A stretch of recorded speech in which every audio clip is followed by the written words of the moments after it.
plaisir, une fois de plus, de l'accueillir dans nos studios et en direct pour un nouveau numéro des Rendez-vous de l'Humour. Salut Fred La Cabane. Salut Cédric, salut Anaïs, salut Philippe. Bon, ça va bien ? Oui, et toi ? Écoute, ça va. Enfin bon, je commence quand même à me poser des questions. J'ai quand même l'impression que ceux qui font dans l'humour ont plutôt intérêt à se planquer les semaines où je fais mes chroniques. La dernière fois, écoute, je suis venu 3 jours avant, c'était les attentats de Charlie Hebdo. Oui. Là, je viens, il y a 3 jours, ils ont sorti le dossier Gad Elmaleh Swiss Leaks. Qu'est-ce qui va se passer la prochaine fois quand je vais revenir en mars, hein ? Ils auront brûlé les guignols, ils vont nous sortir la sextape d'Anne Romanoff. Ouais, bon, la sextape d'Anne Romanoff, il y a peu de risque quand même, non. Bah oui, hein. Anne Romanoff, elle est pas humoriste. Hein. Oui, voilà. Ah si. Ah bon, pardon. Non, pardon. Bon, tout ça, c'est le futur. Parlons du présent et revenons sur Gad Elmaleh. Je rêve d'une banque. Alors, il rêvait du Crédit Lyonnais, hein. Il voulait même y déposer son cachet de 450 000 €. Bon, du coup, il a mis les billets dans le coffre de sa voiture, direction le siège du Crédit Lyonnais. Et là, pas de bol, la panne de GPS. Du coup, mon Gad totalement perdu. Et le pauvre, il s'est retrouvé à 150 km de Lyon, à Genève. Alors voilà, on avait déjà Jean-Pierre Coff qui faisait la pub pour Edenprice sans jamais y avoir foutu les pieds. Maintenant, Gad qui nous vante le LCL sans y avoir un seul euro. Tu vas voir que demain, on va nous mettre Depardieu dans une pub pour Volvic et Ribéry dans une pub pour Academia, que ça surprendra personne. Hein. Alors que franchement, ça aurait été tellement plus simple pour le LCL de faire appel à moi.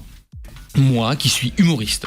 Moi qui suis leur client depuis 21 ans. 21 ans, c'est pas rien quand même. Hein.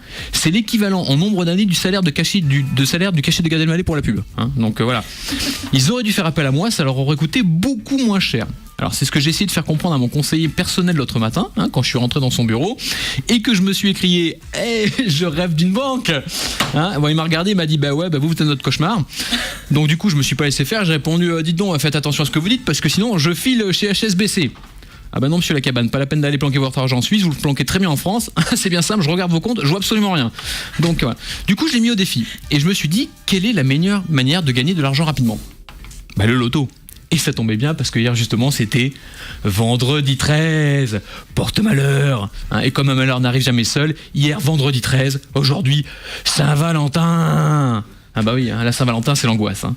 Parce que oui, la Saint-Valentin c'est le jour où vous allez dépenser dans 3 fleurs pourries ou dans un restaurant minable tout l'argent que vous n'avez pas gagné hier au loto. Voilà, c'est assez simple. Hein.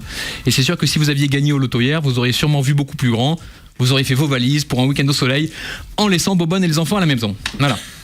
Mais bon, chers amis hommes, un petit cadeau pour la Saint-Valentin ne veut pas dire forcément dépenser une grosse somme. L'amour ne se mesure pas au montant du petit cadeau. Bon, sauf quand on s'appelle Strauss-Kahn, et là le petit cadeau c'est 100 € la pipe et 500 la totale. Hein. Mais bon, vous pouvez par exemple profiter de cette journée pour faire des choses que vous n'avez pas l'habitude de faire pour votre femme, comme l'écouter par exemple. Hein. Ou alors faire comme moi, chaque année à la Saint-Valentin, je lui fais une petite surprise à son réveil. L'année dernière par exemple, je lui ai amené le petit déjeuner au lit. Voilà. Et cette année, la surprise ? Une sodomie. Hein. Bon, alors j'ai pas vu sa tête sur le coup, hein, évidemment, mais bon, elle a poussé un petit oh. Donc, à mon avis, c'est que la surprise a fonctionné. Hein, voilà. Bon, et puis honnêtement, les preuves d'amour, ça doit pas être seulement pour la Saint-Valentin, ça doit être tous les jours. Et les preuves d'amour, ça se passe d'abord à travers les mots. Hein, messieurs, sachez parler à votre femme. Ne dites pas à votre femme, chérie, tu cuisines moins bien que ma mère. Dites, chérie, t'es plus douée pour la vaisselle. Voilà. Ne dites pas à votre femme, dis donc chérie, t'aurais pas un petit peu grossi ? Non, dites chérie, t'as un physique à passer dans Belle toute nue sur M6. Voilà. Hein. Ne dites pas à votre femme, chérie, je t'ai trompé avec ta meilleure amie. Ne dites rien. Hein, voilà. Bref, donc néanmoins, si vous êtes quand même du style à offrir des roses et à rester classique pour votre dulciné à la Saint-Valentin, rappelez-vous le langage des couleurs. Hein. Les roses blanches, c'est pour la tendresse. Les roses jaunes, c'est pour l'adultère. Les roses rouges, c'est la passion. Non, c'est les plus chères. Hein. Pareil, il faut aussi savoir quel est le nombre de roses à offrir. Hein. Pour un coup de foudre, c'est une rose. Hein. Pour une femme dont on attend le pardon, c'est 2 roses. Et pour une femme alcoolique, c'est 10 rosés. 6 roses. Elle est bonne. Hein, bon, en revanche, avec la sortie de 50 Shades of Grey, ne soyez pas étonnés si votre femme exige que vous la fouettiez avec le bouquet ou vous demande de lui remplir son vase avec. Hein. Voilà, mais bon, si vous voulez vraiment combler une femme de bonheur, faites-la rire. Et pour ça, il y a un truc très simple, c'est de l'amener voir Fred La Cabane Oh, c'est moi, on parle de moi à la radio, c'est génial.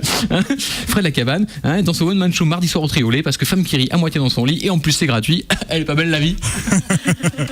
Eh bien oui, qu'on viendra te voir au Triolet mardi prochain, au Triolet à Nantes. Donc c'est à partir de 20h30, il me semble. C'est ça, exactement. Merci beaucoup Fred Lacabane, et on te retrouve donc mardi, puis très bientôt sur l'antenne de Sun, bien sûr. Ça marche. Je vais prendre 5 minutes pour m'expliquer avec Fred. Hein, vous m'excuserez. Si Oui. on sort avec un cocard, c'est normal. Déjà que j'en ai un. En plus, Oui, c'est tu te bon, les vous fais racontez tout seul, ça, tu ouais. vois. Allez, merci beaucoup Fred Lacabane, à très vite sur Sun, bon week-end. À bientôt.